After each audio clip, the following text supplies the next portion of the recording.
Allahumma arhamna bil Qur'an. Assalamualaikum warahmatullahi wabarakatuh. Alhamdulillah wassalatu wassalamu ala rasulillah amma ba'du.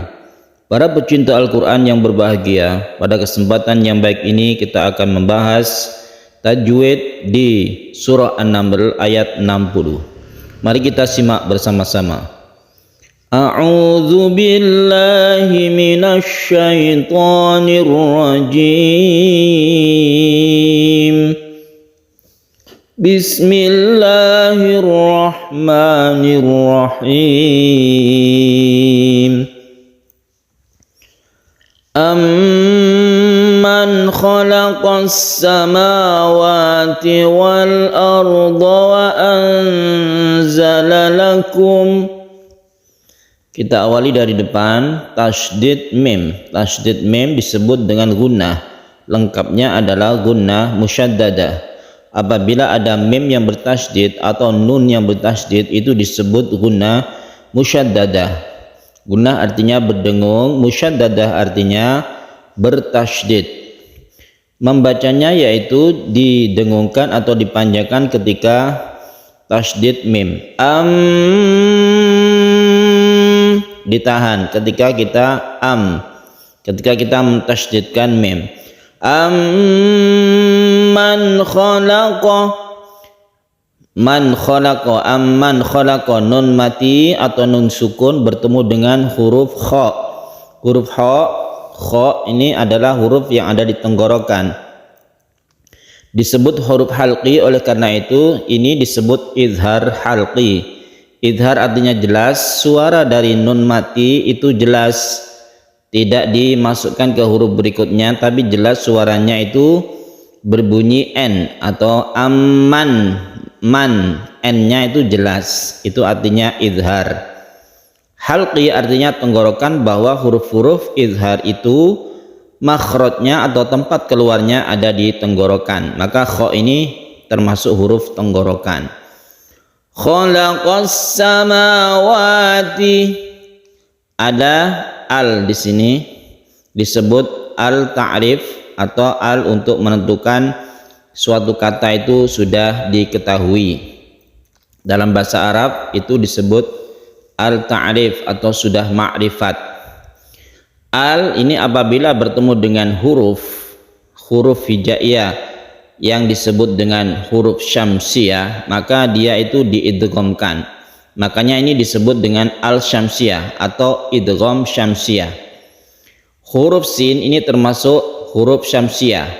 Oleh karena itu alnya tidak dibaca, langsung kita idgham. Idgham artinya masuk ke huruf sin, sehingga alnya tidak terbaca karena sudah idgham ya. Ini namanya al-syamsiyah atau idgham syamsiyah. Mawati, as-samawati, ini ada mat tabi'i panjangnya satu alif saja. Wal arda, ada al bertemu dengan hamzah, berarti di sini harus terbaca jelas alnya. Karena jelas maka disebut izhar. Jelas lamnya harus terbaca jelas, tidak dimasukkan ke huruf berikutnya, maka dia disebut izhar.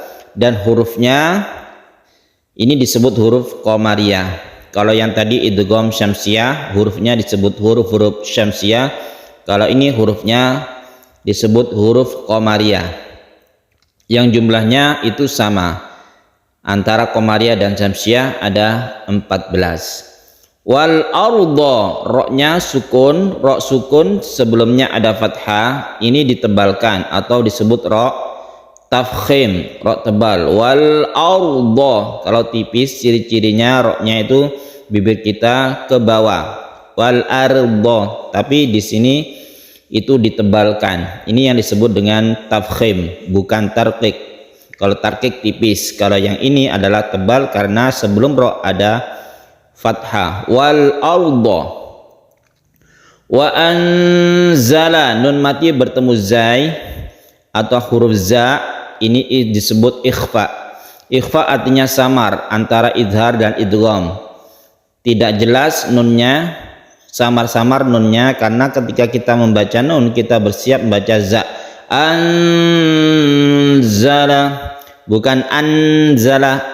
Bedakan antara anzala dengan anzala, itu sangat berbeda. Itu namanya ikhfa, disebut juga ikhfa hakiki. Wa anzala lakum minas samai, wa anzala lakum minas samai ma'a. Lakum minas sama disebut mem bertemu mem disebut idgham mimi. Kalau secara umum semua huruf yang sama itu disebut idgham mutamatsilain. Akan tetapi khusus mem ini termasuk idgham mutamatsilain. Akan tetapi mem ini disebut secara khusus sebagai idgham mimi. Mem bertemu mem sehingga terbentuk namanya idgham adalah masuk ke huruf berikutnya. Karena masuk ke mem maka terbentuk tasydid. Karena terbentuk tasydid mem maka ini digunakan atau dipanjangkan, ditahan ketika membaca lakum. Lakum minas samai. As-sama sama dengan as-samawati, yaitu idgham syamsiyah. As-samai, di sini ada tanda layar di atas, kemudian ada hamzah. Inilah yang disebut mad wajib muttasil. Mad wajib muttasil itu artinya wajib panjang. Panjangnya sampai 5 harokat atau 2,5 alif. Tidak ada seorang ulama pun yang mengatakan ini harus pendek. Maka semuanya riwayat adalah mengatakan panjang dan wajib. Makanya dinamakan mad wajib muttasil. Mad artinya panjang, wajib itu wajib hukumnya memanjangkan ini sampai 5 harokat. Muttasil artinya bersambung. Apa artinya? Hamzah. Hamzah di sini muttasil artinya bersambung. Artinya mad tabi'i bertemu dengan hamzah, dan hamzah ini dalam satu kata dengan mad tabi'i tersebut. Satu kata atau satu kalimat. Ma'a ini sama dengan yang ini, yaitu mad wajib muttasil. Mad wajib muttasil. Kemudian kita belakangnya ini ini disebut mad iwad. Mad iwad artinya mad itu panjang, iwad itu artinya ganti. Adalah fathaten diganti dengan mad. Meskipun di sini tidak ada alifnya, maka ini disebut mad iwad karena ketika kita waqaf itu dipanjangkan a-nya. Karena fathaten itu diganti dengan mad, otomatis di sini ada alifnya ketika kita membaca. Ma'an ini diwakafkan. Jim ini adalah tanda wakaf jaiz.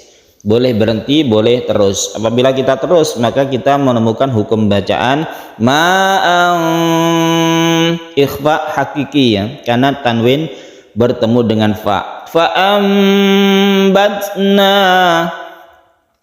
Fa'ambatna nun mati bertemu dengan ba disebut iklab.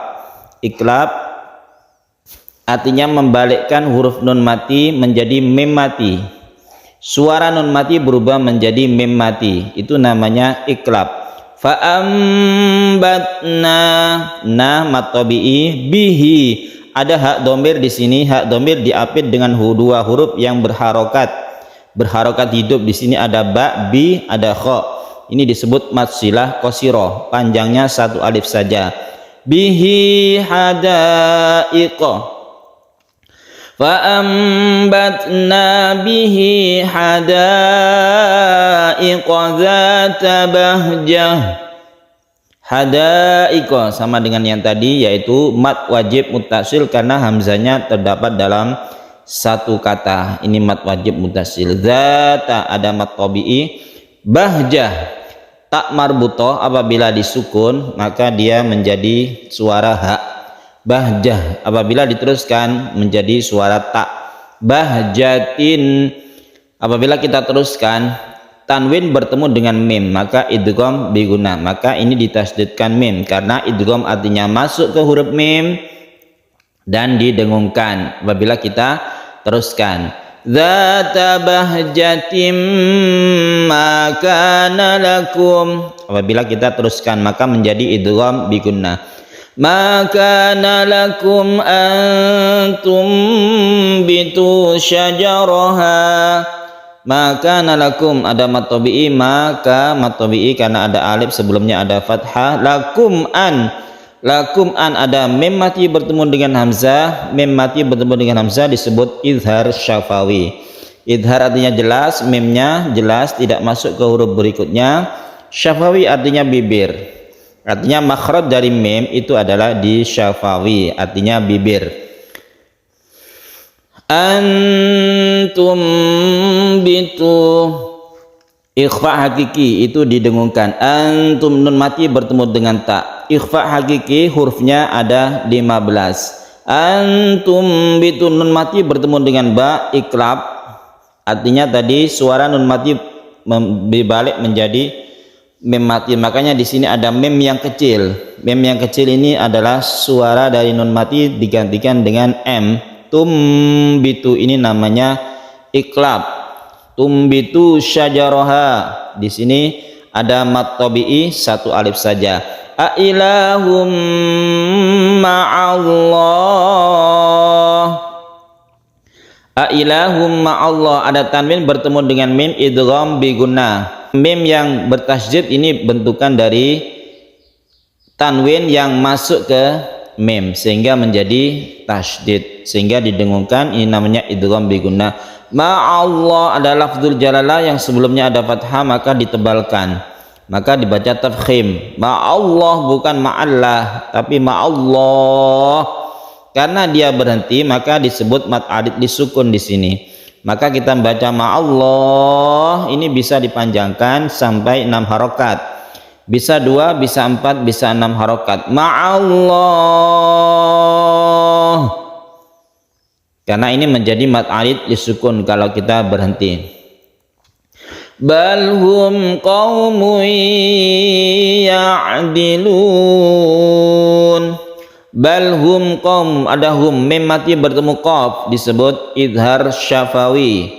Syafawi artinya bibir. Makhraj dari mim itu ada di bibir. Dan kita harus mingkem ya. Balhum qaumun ya'dilun. Tanwin bertemu ya disebut idgham bi gunnah. Hurufnya ada 4 ya nun mim wawu. Idgham bi gunnah. Idgham artinya masuk ke huruf berikutnya, tanwinnya masuk ke ya sehingga membentuk tasydid ya dan dipanjangkan. Qaumun ya'dilun. Yang belakang adalah mat adid lisukun. Adid artinya menghadapi. Lisukun adalah huruf yang disukun. Ada mat tabi'i atau mat lain. Mat tabi'i di sini lu, kemudian menghadapi huruf yang bersukun, maka ini menjadi mat adid lisukun. Lisukun artinya menghadapi huruf yang disukun atau dimatikan di belakangnya itu. Baiklah, kita baca sekali lagi, pelan-pelan dipraktekkan. Amman khalaqas samawati wal arda wa anzala lakum minas samaa'i ma'a fa'ambatna bihi hadaiqa dzata bahjah ma kana lakum an tumbitu syajaraha a ilahum ma'allah bal hum qaumun ya'dilun. Shadaqallahul azim.